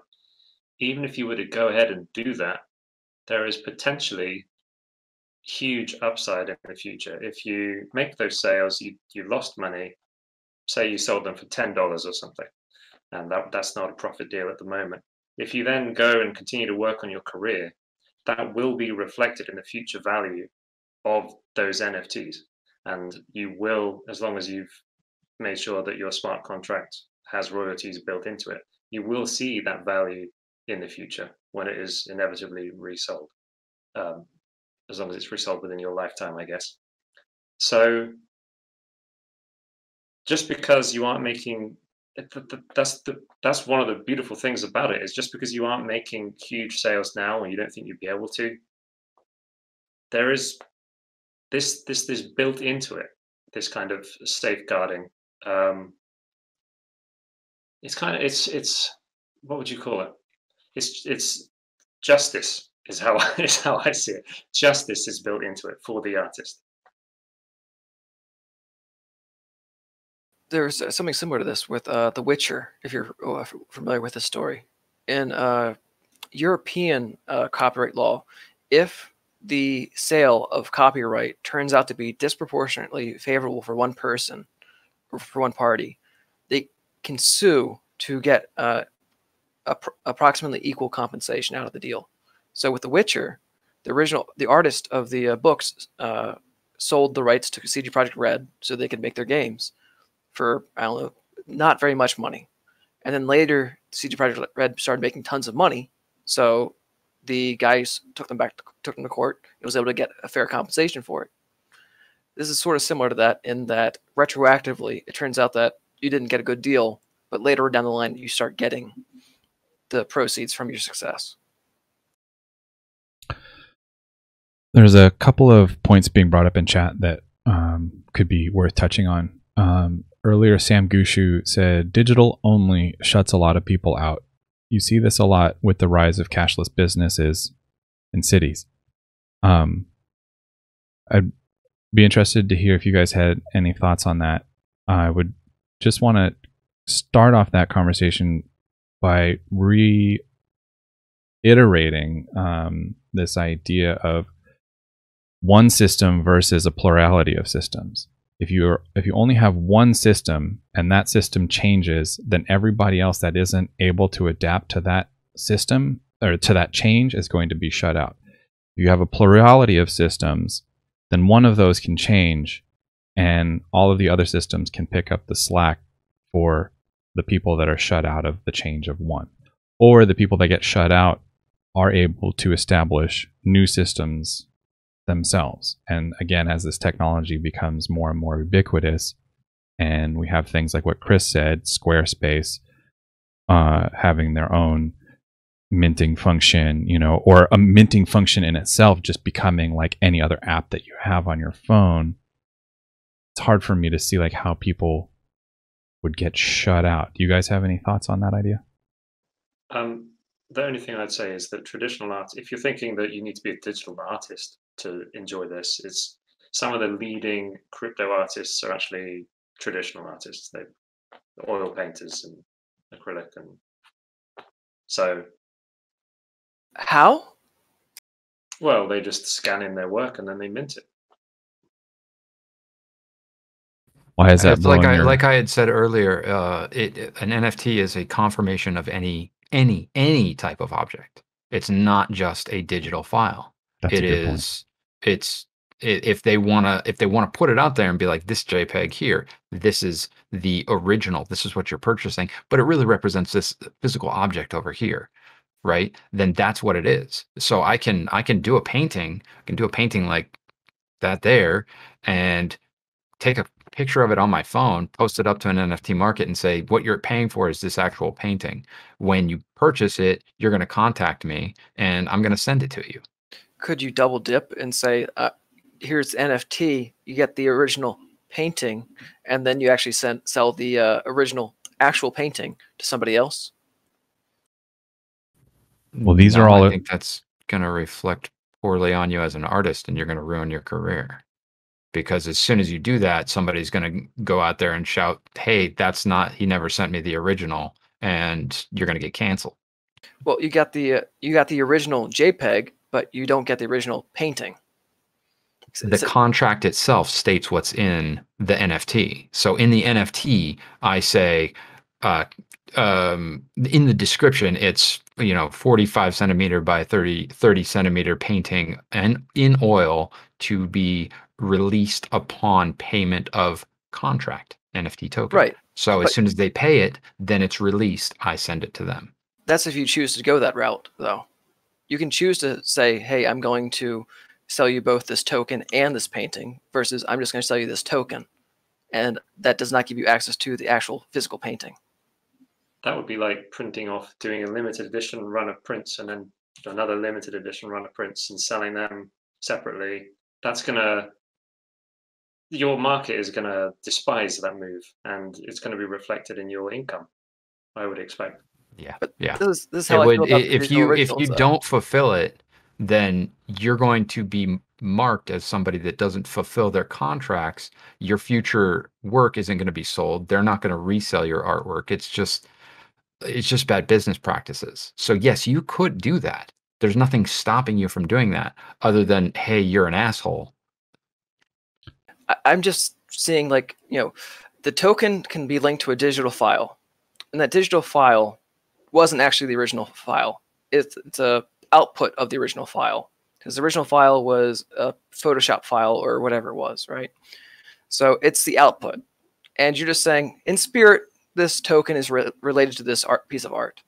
So when you do a photograph or scan or whatever you want to call it of a piece of original art, now you've created the output, and you are selling that output as linked to a token.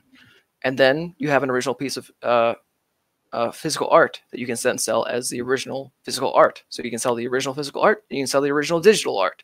And now you have basically a limited edition of 2 instead of a limited edition of 1. Yes, absolutely. So I've been looking for a way to do this for a number of years. I started, my agent and I started talking about this in 2009, a way to make digital art a unique item. And we went through a number of iterations. Like, hey, maybe we burn it to a CD and validate that we deleted the file somehow, and like all of these different things on ways to do that, and then have the painting and then have a digital original and do exactly what you just said, having both of them up for sale in different markets as originals, but letting everybody know, yes, there's a digital original and then there's an actual physical painting, and looking for a way to do that since all the way back then. So I don't see any reason why you couldn't do that if you wanted to. I also don't know how that necessarily precludes the consideration of that digital piece as an original of 1. Like the fact that a file exists on your computer, there's no manifestation of anything there. That's held in suspended animation. It's a swirling mass of 1s and 0s. It becomes something. It might as well be an idea in your head, or any other number of parallels that we could draw. It only becomes something when you print it, or you actually initiate the coherence of those 1s and 0s into a visible structure. So I don't know that we're necessarily missing out on anything just because there's a digital file existing somewhere. Okay, I see you shifting your eyeballs around. So I want to hear what you have to say to that, but to take it one step further, just to account for that, this nature of a smart contract could be built into all of this, so that if any misuse or funny business down the line is proven, then a smart contract can be used to collapse the transaction, and then whatever agreement was put in place before the original sale it is then pushed through, and the buyer is able to be compensated for whatever wrongdoing was was done on the part of the seller.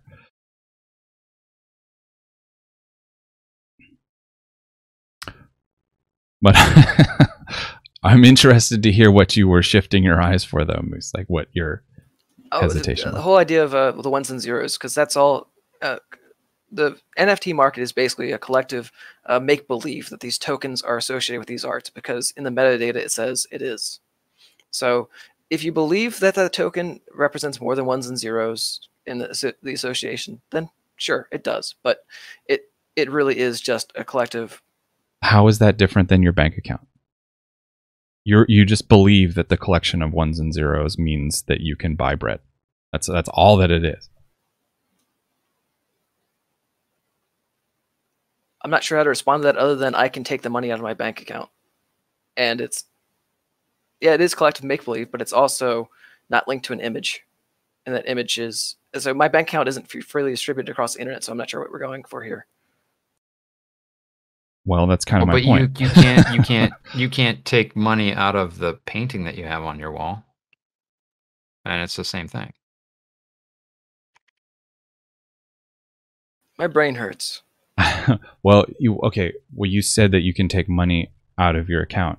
I mean, yes, but if I know you're going to roll your eyes at this too, but like you're not taking any like substantive thing out of your bank. You're taking a piece of paper that is just a representation of the ledger that you're deducting from. We're going to get into the gold standard now? No. The gold standard?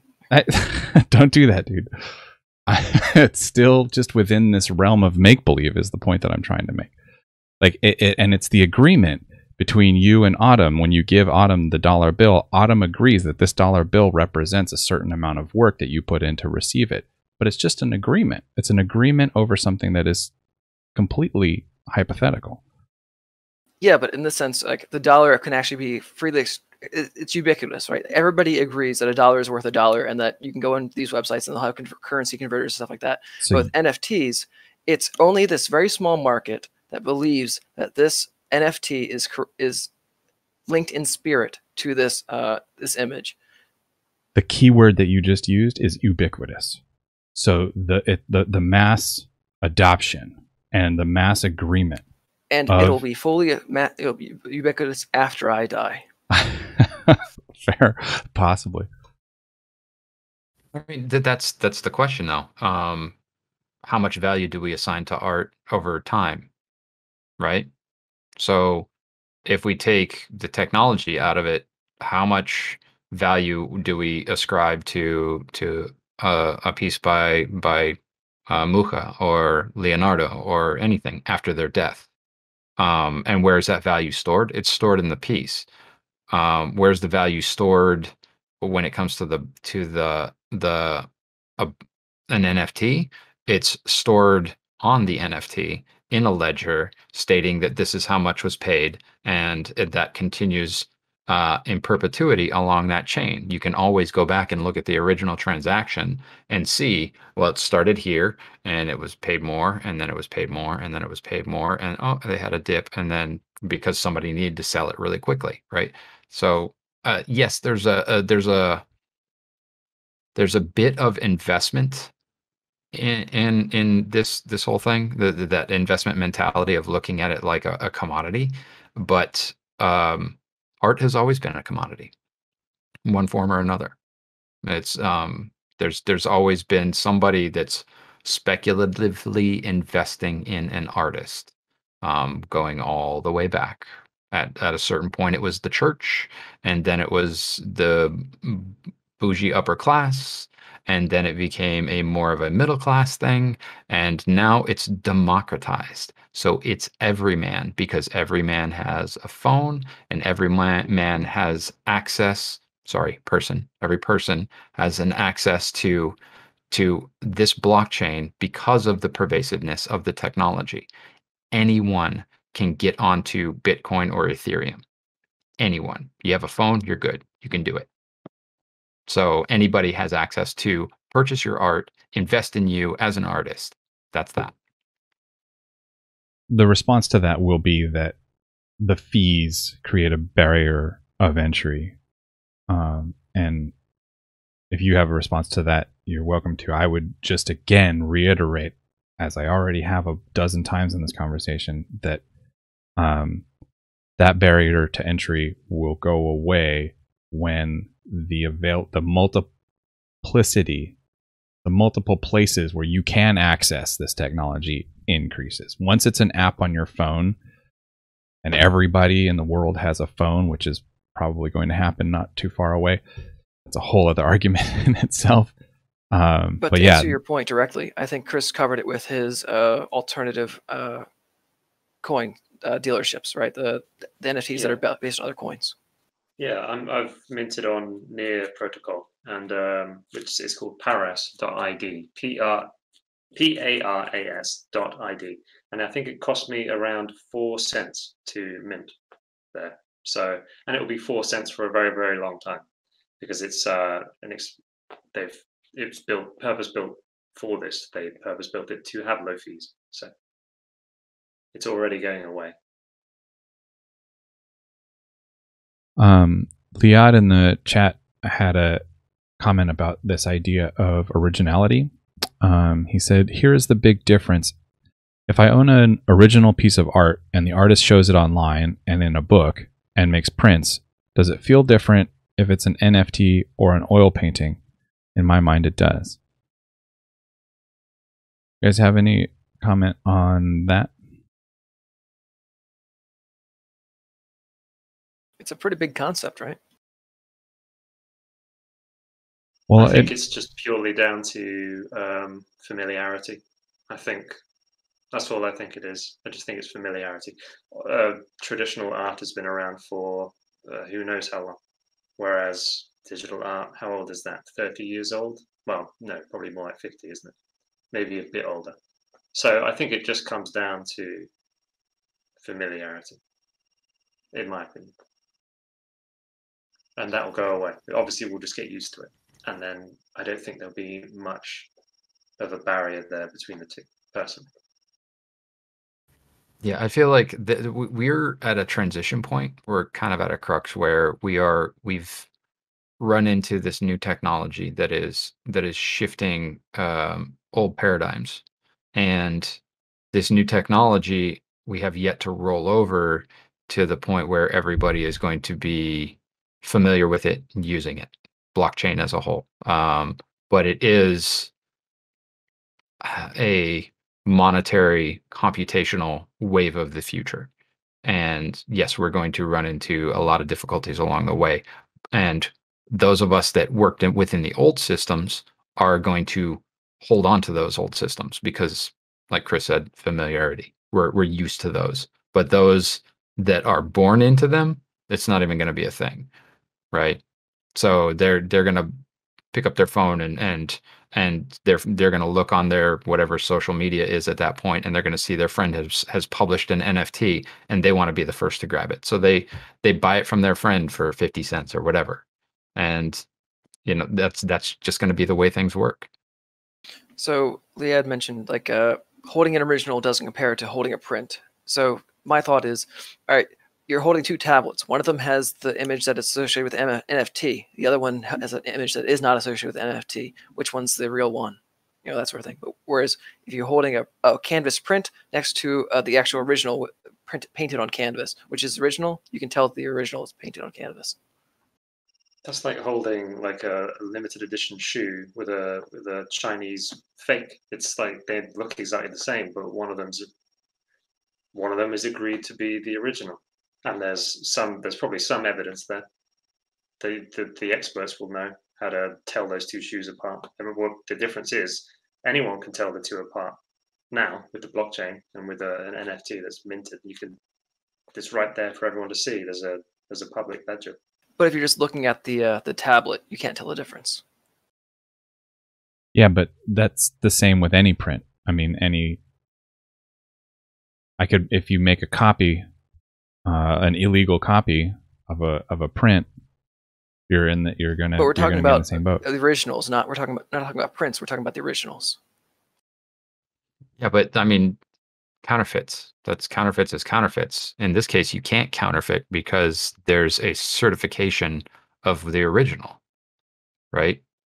So again, it's the value ascribed to it by the artist and agreed upon by the blockchain and the person purchasing it. But it's a whole more different. Yeah, difficult to make a visually counterfeit, they right? may be the same thing, but they are not. A copy of the Mona Lisa painted later on is not the Mona Lisa. That's the Mona Lisa over there, because there is a paper trail that leads up to where it is now. And this is where I point out again, as I think I did in a previous podcast, that there's some suspicion that the Mona Lisa hanging up is actually a copy. Which I think is actually a point on the side for NFTs and blockchain distribution than a mark on the side for, counterfeits and reproductions. Liad in the chat responded that counterfeits are very hard to do, and I think that there's something in that, which is to say that a counterfeit is hard to do, but counterfeit, like Autumn just said, counterfeit is counterfeit, and regardless of the ease with which you can do it, like how easy it is to make a counterfeit, I don't think is necessarily a description or a description of the value of the original or the lack thereof. I do want to just jump in real quick. There's a funny meme that's associated with this, and it's a picture of a cop car, and it has the really edgy text of, "You wouldn't screenshot an NFT." You wouldn't download a car. There's I think another side to this, though, that also gets overlooked sometimes, which is the means with which people are going to be viewing this art. And we're thinking in terms of like a lot of these like old school conceptions of prints and oil paintings hanging on walls and shit. And I'm thinking about VR and AR and how those two technologies are going to change the world and what that might mean for artists in their ability to show work and how work gets shown. Is there maybe a place in there for artwork to become like an oil painting hanging in a gallery that you go see or you hold in your hands when everybody, when we reach the day that everybody's wearing contact lenses that creates this shared augmented reality environment, and there's these crazy pieces of artwork that are being done. That seems like now we're in a different type of place than just making prints, I saw on Twitter not that long ago, a couple of months ago, someone who bought a Beeple had built himself an augmented reality room inside his living room, and he filmed himself entering it, and you couldn't see it from one angle, and then he just sort of turned the corner and you could spot this portal into this other non-existent room. And as he stepped into it and the artwork was hanging there and the walls were sort of throbbing like purple, it was incredible. The excitement that it brought out was like, I think once people experience that, it's going to be addictive, I think. So there's already somewhere like that. It's called Decentraland, and they basically it's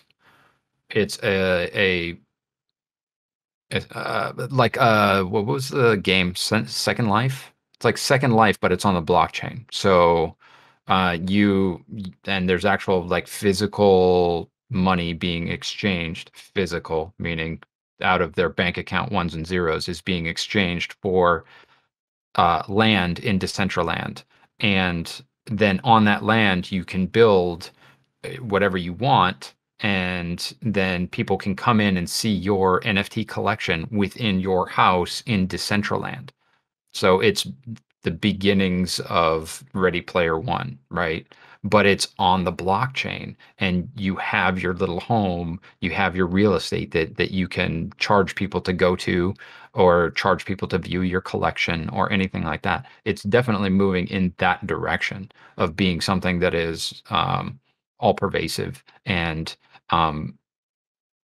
a form of expression in your choices for what you're buying as NFTs, which I find very interesting.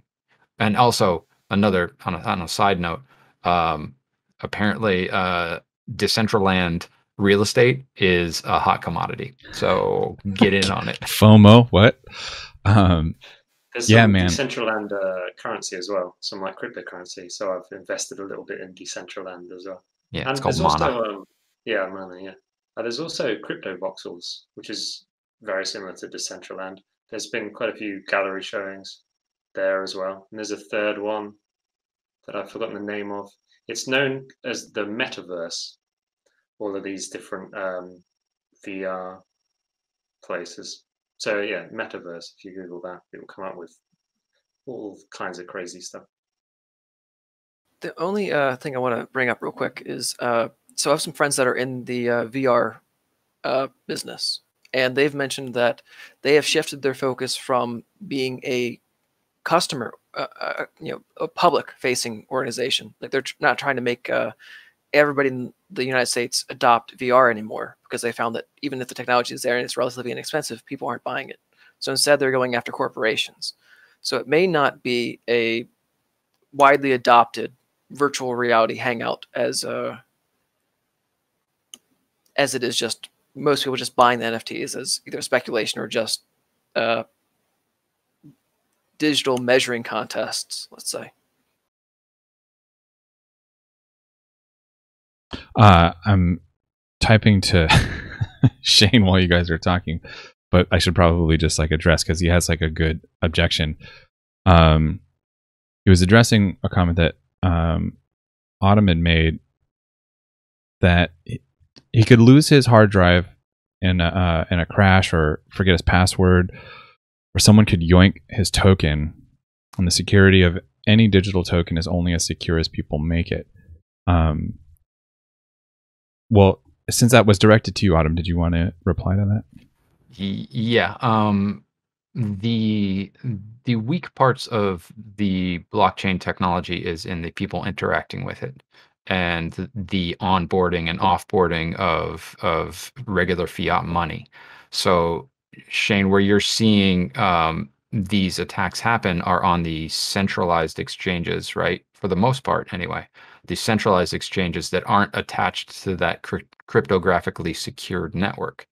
So it's the junction points where that's happening. And then it's also happening when people lose their passwords. I had a scare where I almost whew, thank God for Google Drive backups. Where I almost lost access to everything. And that is the human in the equation. That so yes, there is certainly the ability to lose access to your NFTs if you do not properly secure your keys, know your backups, and have all of your passphrases and everything in place. Um, the same can be said for any type of banking, monetary, anything that we do that has value. You are responsible to take care of that stuff for yourself. In the case of banks, we have banks that help watch out for us, right? So they're holding our money to keep track of it, and they're insured, so we know that it's better secured. But with this technology, you're the one that's responsible for it across the board. And if you lose anything of your keys or anything like that, then you've lost that asset, be it a currency or an NFT or anything along those lines. But that's the negative side of the positive of being able to have full control over these things, taking control away from a larger system and putting it into the hands of every person. Yeah, that's decentralization. That's the other side of the coin. Yeah. Oh, I see what you did there. There was a case recently of someone impersonating a MetaMask. MetaMask it's a wallet where people store a lot of their cryptocurrency. So there was a case recently of someone impersonating the MetaMask site, and they used Google Ads to put themselves right at the top of the search for MetaMask.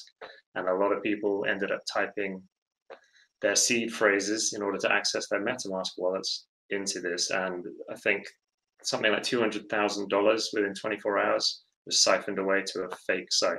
So it's definitely, it's your responsibility, basically, to look after your cryptocurrency. Yeah, it's very dog eat dog in that way.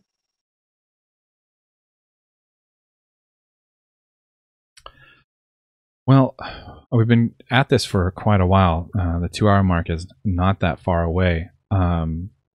Is there anything else that we haven't touched on that you guys would like to? I mean, there's like 1,000 things that I would love to continue talking about. But do you guys, is there anything that you guys can think of that we haven't covered that might be worth mentioning? If nobody else, I had a question of, if somebody was to jump in and they wanted to get the attention of a well-to-do philanthropist who had $100,000 burning in their pocket, and they saw that, Beeple was was selling stuff for that amount, and he wanted to get in. He wanted to get in early, he or she. How would an artist go about getting their attention in a positive way to make as much money as possible while this bubble is still going, and they didn't want to deal with the fear of missing out later? Anybody? Chris or Autumn, you guys might be better suited to addressing that. I don't know how to. The problem is, recently, a lot of these platforms don't have a good discovery mechanism built into the platform. So you put your work up, it'll appear on the newly minted sort of list, and then it disappears. So if you didn't sell straight away, there's no other, the platforms don't really provide any other way of getting you attention. So then it's all on you. And the problem is that the Twitter cryptoart community has become very, anyone who expresses interest in purchasing some NFTs gets swamped, absolutely bombarded with new artists trying to sell their first piece. So I don't think there is currently a very good solution. Twitter is where most of the action's been happening, and now it's become, because of the sudden influx of new artists, it's become a little bit, it's not working as well as it once did, I guess. And the platforms themselves haven't really found a way around that either. So I don't currently have a good solution. My intuition tells me to treat it the same way that you treat any other bubble. Don't buy a house in the middle of a housing bubble. Don't buy stocks in the middle of, a crazy market bubble. That's a real term, right? Market bubble. Yeah, like if you're in the middle of some crazy mad dash, don't try and step into it, because that's probably a good way to get swept off the cliff. Well, I agree with that. I recently read an article about investing on expensive days versus investing on dips, and they found that the actual investing during the expensive days outperformed the investing during dips, because you were waiting for a dip. So I think that is something to be said for getting out there and just doing it whenever it happens, and damning the consequences, so on and so forth, to just be in the market and be doing what you do in a positive way, posting your information up on different social medias and that sort of thing. Because ultimately, like Chris said, there's no discoverability. It's much like Twitch.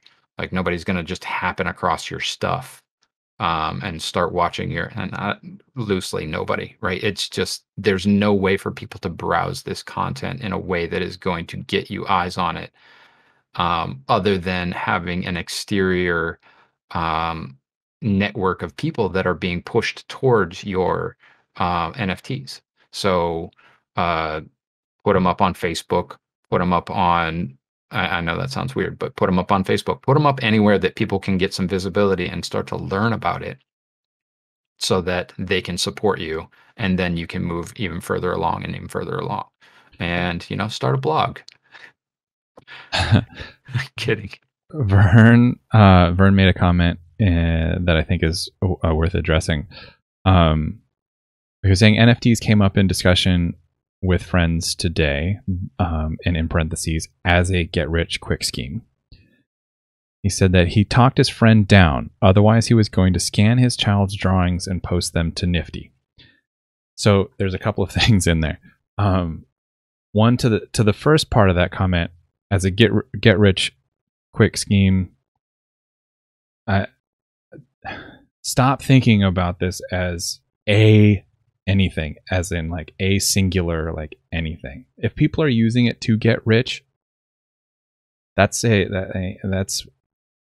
not a function of the thing in itself. It's not a system to set up people getting rich. People are using it in order to create these schemes in themselves. That's something totally different. I think that sounds like the negative artist mindset, the one that says the artist cannot make money, so let's not use this to make money. No, that's not what I'm saying. That's what, if someone is saying that it's a get-rich-quick scheme, as in NFTs are a get-rich-quick scheme, you've now defined what NFTs are as a get-rich-quick scheme, full stop.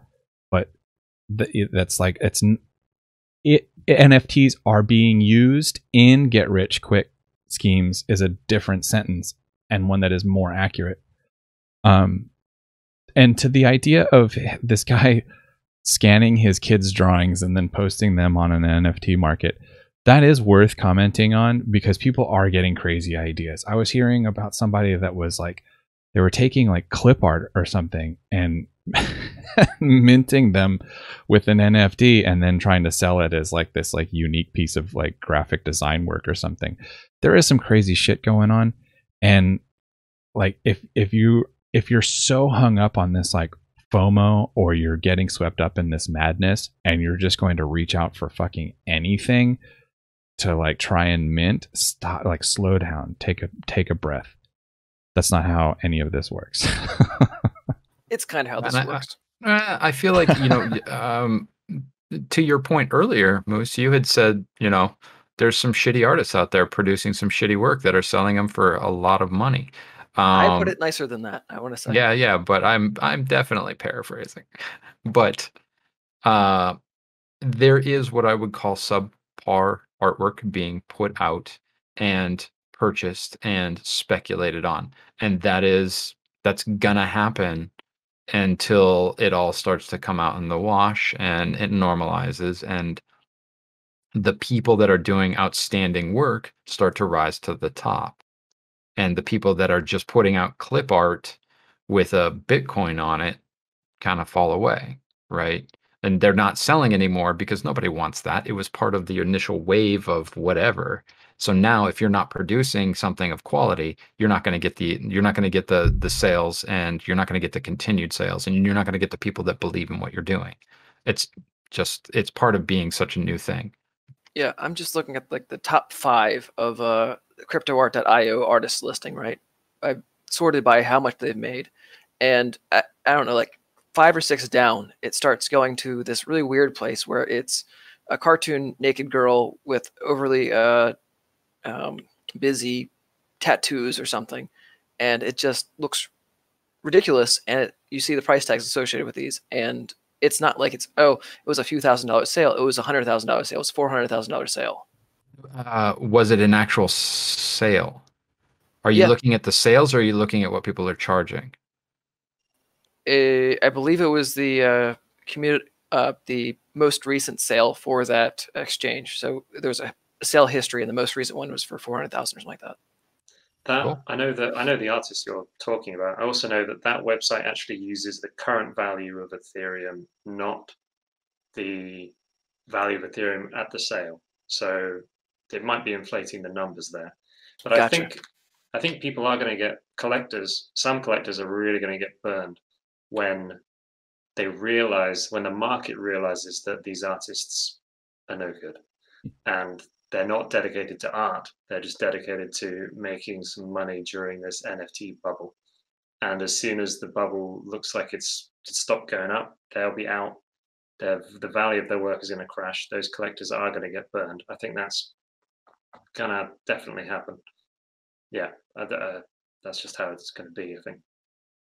There's one last topic I want to touch on really quickly. We touched on it briefly, where we said you could attach a token to a piece of physical art, like an oil painting, and that has value because of the smart contract that's associated with it, with the commissions that go on ongoing after that. Are there specific websites that are better suited for selling original traditional paintings, or is it all these marketplaces are equally viable? I don't think there's one that's particularly suited to it. No, I've seen traditional work sell on plenty of them, of all different some. Yeah, I've seen them sell on plenty of them. I wouldn't be able to pick out particular markets for it. Does it matter? Sorry, final question, because I know this is a question I wanted to hit earlier, and I only remembered it after you started talking. Does it matter what the art is, as long as it's of high quality? Like, I know a lot of artists in our field have had a hard time selling. So they do commission work for people's D&D characters, and people don't buy prints of that stuff. But is it worth trying to sell an NFT of one?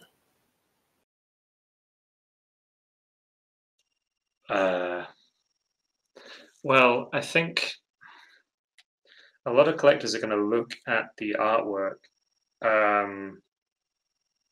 the purpose behind you creating the art, and the direction, the trajectory of your career, and how meaningful that art is in your whole career. So something like a D&D character may be worth minting. You might sell it, but I would say that the projected increase in value of something that you did is, I think collectors are going to look at it and recognize that it's a D&D character that you did on commission. And so it may not increase in value over time as your career develops within crypto art. But Matt, if you mint and you get a sale, congrats, you know. I look at it like convention sketches, or selling originals at a convention, or something along those lines. So this is basically just giving you access to a marketplace that is always on, where you can sell things like that, rather than doing 2 or 3 times a year different conventions and selling your originals. So personally, I don't see any difference between putting up a commission piece as an original and saying this is the original of this D&D character and I'm selling it for $350. You can take it or leave it. That's, as far as the trajectory of a career. If you look at any of these people that have been doing art for years and years that do the convention circuit, they're selling their originals. They're selling their pages when they do comic books. They're selling their illustrations when they do stuff for Magic the Gathering. Those things are out there and you can purchase them and have them. So there's no difference between doing the digital version of that and doing a traditional version of that. Yeah, maybe the fact that it's a commission doesn't matter, because you brought up that at conventions. Maybe, yeah, maybe you're right. Maybe, good point. Yeah, I mean, some of my best years at conventions were when I was offering traditional works just in a big portfolio, and those were things that I did, like at the Drink and Draw Social Club on a Thursday night, having beers with my friends on chipboard. And they're kind of the fun ones where yeah, I can sell that for $150. Here you go. Well, if we can start wrapping it up, I want to say thank you guys so much for the time. If this continues to be a big topic of conversation in the fucking mystical universe of the internet, it would be worth doing one of these again. Maybe if we could, it would be great if we could find somebody, and I would put this invitation out to chat as well. Like if we could find somebody to, be the dissenting opinion, not so that, we can like dogpile on them, but to actually like to have, because we've got like, 3.5 people that are all like hardcore, believers. Moose is on the fence, maybe. So I only have a person because I have no soul. I would say that I'm 3/4, because there's a quarter of me that's like, this bubble sucks, and the gatekeeping on these communities suck, and I wish this was just openly available for everybody in a meaningful way. right? That- So yeah. I see the cons and I acknowledge them, but at the same time, I believe in the technology, so I want to move it forward, right? Yeah, that's totally fair. I just ride on this high of potentiality. You know, like it's not so much that I'm just blindly optimistic. It's just like I can't help but like if I'm blinded by anything, it's just like what I see as the possibility.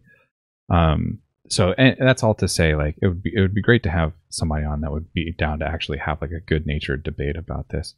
But if we can wrap it up, should we do the final question? NFTs, you can't say NFTs, but Autumn, let's start with you. What's one thing in the world that's happening that you're excited about?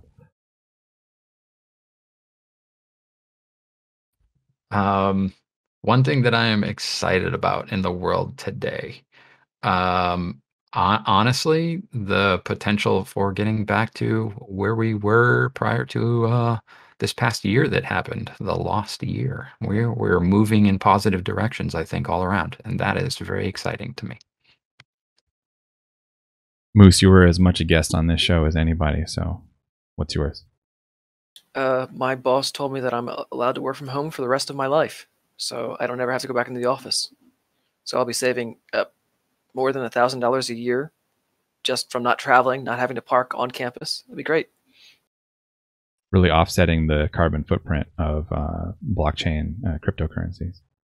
Yeah, that 20 miles a day is really adds up. Chris, how about you? Moose, you should listen to the 4-Hour Work Week, because now you have an opportunity to delegate everything, outsource it to India, and work 4 hours a week. That's a little bit more unethical, I think.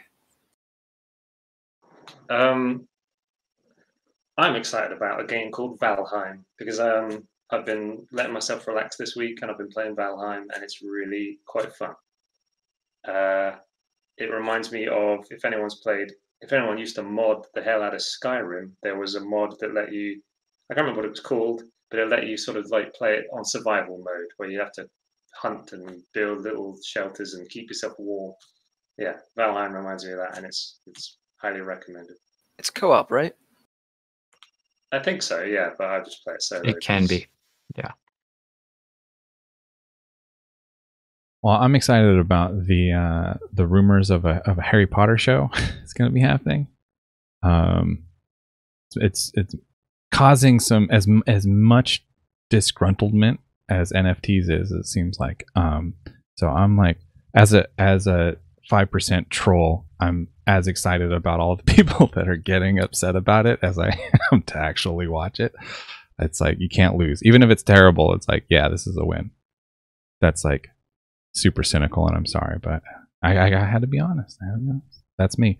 Anyway, you guys, thank you so much. This was been freaking awesome. I hope that we contributed something to the knowledge base and the discussion about NFTs. And I don't know, I don't think we quite did the environmental thing enough. That's why I said that it would be great to have somebody else on to actually be the negative, angry voice. But until then, I'm going to wave goodbye and say thank you again, you guys.